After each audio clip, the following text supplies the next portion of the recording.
BNP ডুবলে সে একা ডুবে না, সে বাংলাদেশের সবাইকে নিয়ে ডুবে।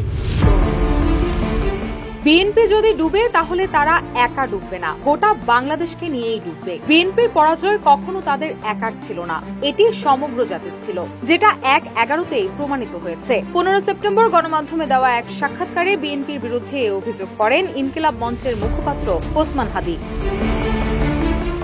তিনি বলেন, বিএনপি যদি মনে করে তারা দিল্লির সঙ্গে আপোষ করে আওয়ামী লীগের চেয়ে ভালো বন্ধু হওয়ার প্রমাণ করবে, তা কোনোদিন সম্ভব না। কারণ যতদিন এই দলের সঙ্গে শহীদ জিয়ার রক্ত ও খালেদা জিয়ার নাম আছে, ততদিন দিল্লি তাদেরকে আওয়ামী লীগের চেয়ে বড় দাস মনে করতে পারবে না। এজন্য ভালো বিএনপি জনতার সঙ্গে থাকুক, জনতাই তাদের ক্ষমতার চেয়ারে বসাবে। সতর্ক করে হাদি আরো বলেন, নব্য বিএনপির কিছু নেতা বিদেশ থেকে এসে অতি ডানপন্থী রাজনীতির নামে যে এলিট রাজনীতি চালু করতে চাইছেন, তা টিকবে না।